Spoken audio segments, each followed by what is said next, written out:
کبیرہ گناہ کرنے والا جہنم میں جائے گا، معاف کر دو، اس کا قانون، اس کی رحمت ہے، یہ آخری انسان جہنم سے نکلے گا، آخری سب سے زیادہ سزا کاٹ کے نکلے گا۔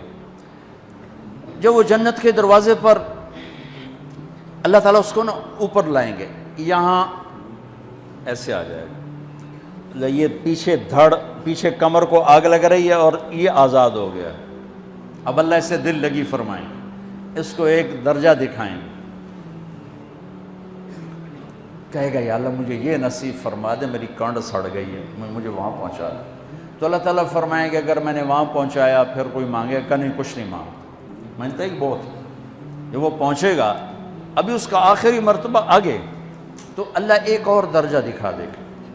جب اسے دیکھے گا تو انسان کی طبیعت میں لالچ تو ہے، رکتا تو ہے نہیں، تھوڑی دیر بعد کہے گا یا اللہ اے دے دے، تیری کڑی کمی، تو اللہ تعالیٰ کہیں گے پھر اور مانگے گا، نہیں بالکل نہیں مانگتا، تو اللہ تعالیٰ وہاں پہنچا دے، پھر ایک اور دکھا دے گا، تھوڑی دیر تو صبر کرے گا، پھر کہے گا یا اللہ کوئی گل نہیں، اے دے دے، تیرے ان کا گھاٹا ہے، اور مانگے نہیں بالکل تیری عزت کی قسم۔ اب اللہ اس کو اس کا اصلی درجہ دکھائے گا، لیکن اب یہ ڈر جائے گا کہ اتنی باری میں چکر بازی کی تھی، جو ہوں مانگیا تھا کہ نہیں واپس دے، ٹکٹ نہ لگے، لہٰذا وہ چپ ہو جائے گا، مانگے گا۔ اب اندر ہی اندر وہ ڈر رہا ہے، اور ادھر بے صبرا بھی ہو رہا ہے، آدمی پیدل ہو جاتا ہے، چل کوئی سائیکل ہی دے دے، میں سورا بھی دے دے، کوئی گل نہیں، چلاواں تو صحیح۔ جب سائیکل آتا ہے تو کوئی موٹر سائیکل گزرتا اللہ صحیح ہے، کوئی موٹر سائیکل دے دے، میں بھامے سزوکی ہوئے وہ تو دے۔ جب سزوکی موٹر سائیکل آ جاتا ہے پھر گاڑیوں دیکھتا ہے، کہتے ہیں کوئی موٹر ہی دے دے، بھامے سزوکی ہوئے۔ جب سزوکی آتی پھر آندہ یا اللہ ٹویوٹا دے دے، جب ٹویوٹا آتے یا اللہ لینڈ کروزر دے دے، مقدہ تک کدا ہی نہیں آتا ہرس و حوث، اس لیے میرے نبی فرمایا قبر کی مٹی تیرے حوث کو بھرے گی۔ جب وہ چوتھا درجہ نظر آئے گا نا، جو اس کا اصل ٹھکانہ ہے، اب ڈرے گا کہ کہیں ریورس نہ ہو جاؤں۔ اب اللہ کہے گا میرے بندے اللہ تسأل، مانگتے نہیں ہو، مانگتے نہیں، کہے گا یا اللہ اب مجھے ڈر لگتا ہے کہ تم انہیں پیچھے ہی نہ ہٹا دے۔ تو اللہ تعالیٰ فرمائیں گے اچھا یہ بتا، میں آپ کو بتا رہا تھا کہ لا الہ الا اللہ پاسپورٹ ہے، محمد الرسول اللہ ویزا ہے، کس ملک کا ویزا ہے جس کا سب سے چھوٹا درجہ، چھوٹے پر میں اتنا زور لگا رہا ہوں کہ اور میرے کو زور ہے ہی کوئی، اب وہ بتانے لگا ہوں۔ اب اللہ اسے کہے گا اچھا میرا بندہ یہ تو بتا، میں نے جس دن دنیا بنائی تھی اس دن سے لے کر جس دن ختم کی تھی اس کا 10 گنا کر کے تمہیں دے دوں، راضی ہو؟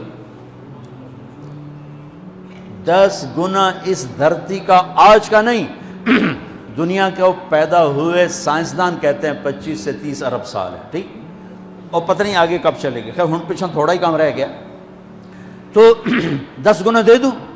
وہ اس کو یقین نہیں آئے گا، بے یقینی میں کہے گا یا اللہ ربو کے ہاسا کیتی جانا، میرے نال ہاسا نہ کر۔ تو اللہ کہے گا میں ہاسا نہیں کر رہا، میں سچی مر، چل اب یہ داخل ہوگا، اور جب دروازہ کھولے گا اور نوکر کو دیکھے گا تو یوں سر جھکائے گا، وہ کہے گا میرے آقا کیا ہوا؟ کہے گا تم فرشتے نہیں؟ کہ نہیں میں تو آپ کا نوکر ہوں، اور میرے جیسے 80,000 نوکر ہیں آپ کچھ۔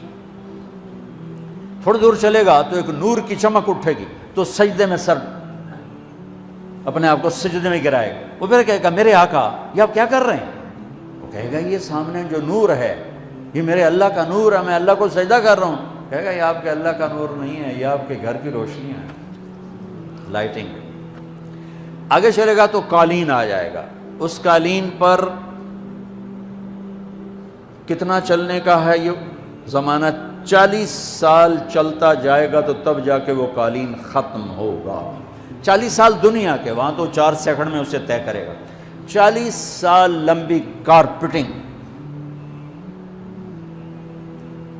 نوابہ بہاولپور نے انڈیا سے بزرگ کو بلوایا تھا تو ان کے لیے کارپیٹنگ کی تھی، اسٹیشن سے لے کر محل تک، تو سارے ہندوستان میں غلغلہ مچ گیا، شور مچ گیا کہ نواب بہاولپور نے اتنا 4 میل لمبا قالین بچھا دیا۔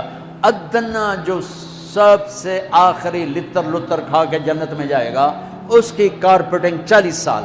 آگے 80,000 نوکر، میں ابھی میں آیا ہوں تو یہ پھول لے کے کھڑے ہوئے تھے، وہ سارے پھول لے کے کھڑے ہوں گے اور کہیں گے اما آن لسیدنا ان نزورہ، ارے ہمارے آقا، سارے جنتی جنت میں چلے گئے، آپ کدھر رہ گئے؟ ہم تو اسد سکنے پہ گئے، وہ کہ شکر کرو میں آ گیا جب میں نے بڑے لتر پہ بڑی دلائی ہوئی جو میری، تو انہوں کیا پتہ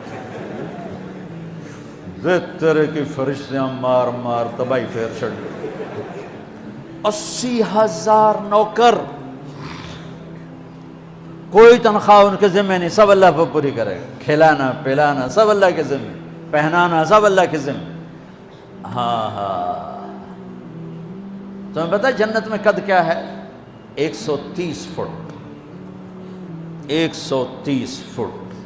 آدم علیہ السلام کو اللہ نے 130 فٹ کی ہائٹ پہ بنایا تھا، ہماری اماں جان بھی 130 فٹ کی تھی۔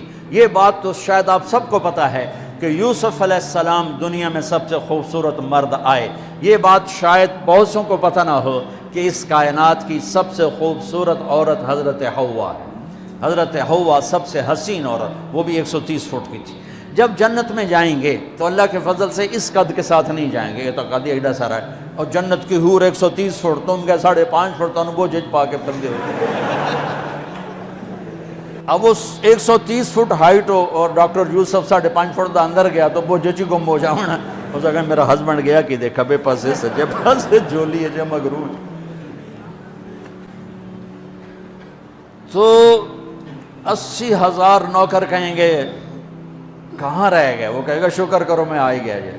پھر جب یہ میدان میں اس کو بٹھائیں گے، 80,000، ایک ہاتھ میں برتن ایک ہاتھ میں پیالہ، 80,000 ڈرنکس اور 80,000 کھانے، یہ کھائے گا پخانا نہیں، پیے گا پیشاب نہیں، کھائے گا لذت میں کمی نہیں، پیے گا لذت میں کمی نہیں، کھانے کا نظام الگ ہے، پینے کا نظام الگ ہے۔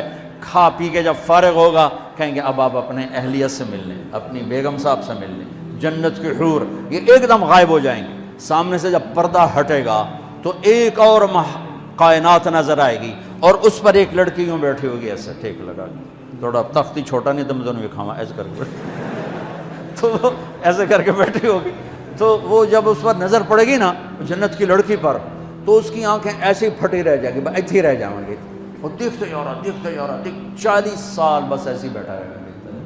جس نے جنت کے کالے کالے دوزخ کے کالے فرشتے دیکھے ہوں، وہ حور نو وے کہ مرے گا نہیں تو اور کیا ہو، وکھی جندہ وکھی۔ آخر وہ بولے گی اما لک فینا من رغبت، میرے آقا آپ میرے پاس نہیں آئیں گے؟ پھر اس کو ہوش آئے گا، ارے بی بی تو کون ہے؟ کہے کہ تیری بیگم ہوں، اور کون؟ تیرے انتظار میں بیٹھے بیٹھے گھڑیاں بیت گئیں۔ تو یہ سب سے ادنا درجے کی جنت ہے، تو اعلیٰ درجے کی جنت کیا ہوگی؟ اور یہ ایمان والی عورت، یہ ایمان والی عورت جو دنیا میں اللہ اس کے رسول کو راضی کر کے چلی گئی، اس جنت کی لڑکی سے 70,000 گنا زیادہ خوبصورت ہوگی۔ میرے بچوں، اللہ رسول سے تعلق بنا، محمدی بن جاؤ، ڈاکٹر کی ڈگری بھی لو اور ساتھ محمدی ڈگری بھی لو۔ ڈاکٹر کی ڈگری موت پہ بیکار ہو جاتی ہے، اور محمدی ڈگری ایسے کھل کے سامنے آتی ہے کہ دنیا بھی تمہاری، آخرت بھی تمہاری، قبر بھی تمہاری۔ یہ تبلیغ اس کو سیکھنے کی ایک خوبصورت محنت ہے۔ اپنی زندگی 24 گھنٹے کی زندگی میں صرف 5 نمازیں فرض ہیں، نہ چھوڑو، نماز نہ چھوڑو، نماز نہ چھوڑو، کسی حال میں نہ چھوڑو۔ میرے نبی کے نواسے نے کربلا میں پڑھ کے تاریخ بنا دی قیامت تک کے لیے کہ کربلا جیسی شدت ہو تو بھی نماز نہیں چھوٹ سکتی۔ روزہ چھوٹ سکتا ہے، مسافر ہے، بیمار ہے، حج چھوٹ سکتا ہے، پیسہ کوئی نہیں، زکوٰۃ چھوٹ سکتی ہے، پیسہ کوئی نہیں، نماز نہیں چھوٹ سکتی۔ تو جتنے آپ بیٹھے ہو، اساتذہ ہیں، بچے بار بچے، نماز نہ چھوڑنا، میں ہاتھ جوڑتا ہوں، نماز نہ چھوڑنا۔